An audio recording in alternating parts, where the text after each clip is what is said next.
police in Rhode Island just stumbled upon something in the woods that is going to blow your mind.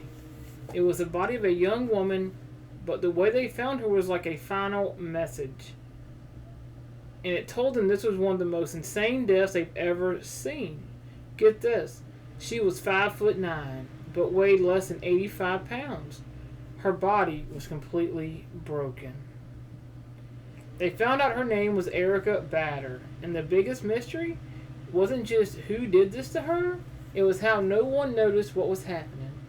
To find the answer, they had to go to a normal-looking house on Central Street, a house that was about to become famous for being a real-life house of horrors. Finding Erica's body on that Monday in October was the start of an insane puzzle.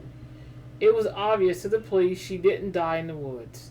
That means someone moved her body there, which is a massive red flag that they're trying to hide something huge. Moving a body is the number one thing a killer does to buy themselves time and escape. It completely changed the investigation. Police weren't just looking at a death anymore.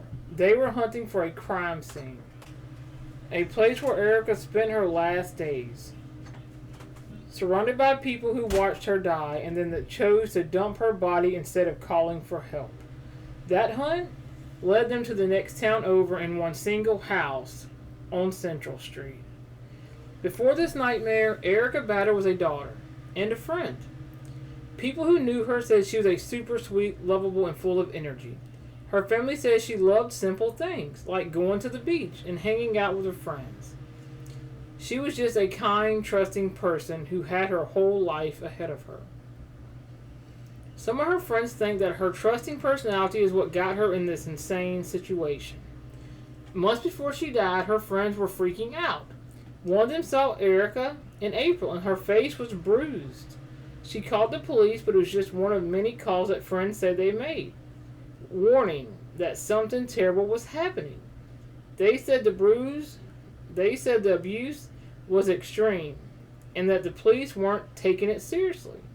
Cops did a wellness check once, but couldn't find her.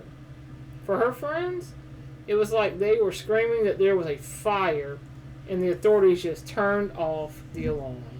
The police tracked the case to a second-floor apartment on Central Street, where Erica had been living. And this is where the story gets 1,000 times crazier. They arrested 6 people who lived there. Joshua Brunel Arnold, Christopher Kordalaski, Elizabeth Duran, Andrew Cornell, Stephanie Blitzer, and Brittany Turpning. And you will not believe the first charges. It wasn't murder. It was for failing to report a death. That's it. That's like watching a building burn to the ground and just walking away.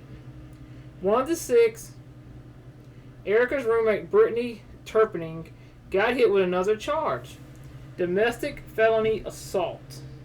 In the apartment itself, it was unbelievable disgusting. The SPCA went in and rescued over 40 cats and a bunch of dogs from inside. The animals had no food or water and were living in filth. It was so bad, the animal shelter was completely overwhelmed and had to ask the public for help. The state of the animals showed just how insane the environment was inside that apartment. It was a sealed-off container of pure horror. This case is one of the craziest things I've ever heard, and it's hard to imagine the suffering that went on in that apartment. If you believe we need to shine a light on these insane stories and get justice for people like Erica, smash that subscribe button and tell me what you think in the comments. Your support makes sure these stories are never forgotten. Police are being super quiet about the investigation, but sources are starting to leak some of the most horrifying details you'll ever hear. Some reports that Erica was living like a slave, forced to do chores and being horribly abused. A neighbor even saw her digging through a dumpster for food. Sources described her as skinny and many broken bones. They claimed she was beaten all the time and wasn't even allowed to use the bathroom, so she had to sleep on the floor for now. Police haven't confirmed these details, but it perfectly matches how they found her body. The official cause of death still hasn't been released. And the craziest part is all 6 people who were arrested were released on bail. The community was absolutely furious. They feel like failure to report a death is nothing compared to what happened.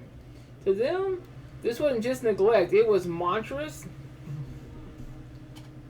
cruelty that cost a young woman her life. After the arrest, Erica's family and friends refuse to be quiet. They are heartbroken and they want answers. Not just from 6 suspects, but from the entire system that failed to protect her. They started organizing protests and showing up at the police station with signs demanding justice for Erica. Their message is simple: no more silence. One of her family members literally said, "This was horrible. I will make sure that the people responsible for this will go down for this." Her family is now trying to plan a funeral while also fighting for the truth, which is an impossible challenge. Police say the investigation is very active and that the charges could get upgraded to something much more serious. They are begging anyone with information to come forward and call them.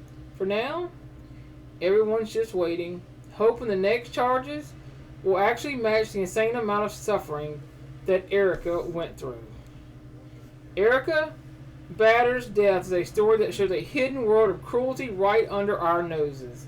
A young woman who was loved by her friends and family was found completely broken and thrown away.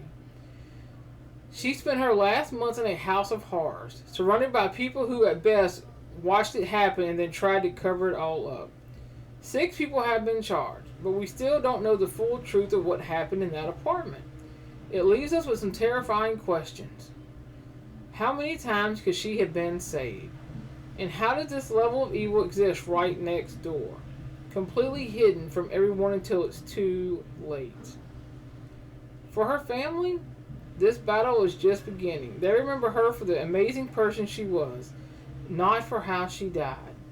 Their fight for justice is a fight for her memory, to make sure her life and her unbelievable suffering meant something. As her family said with her heartbreaking clarity, she didn't deserve it.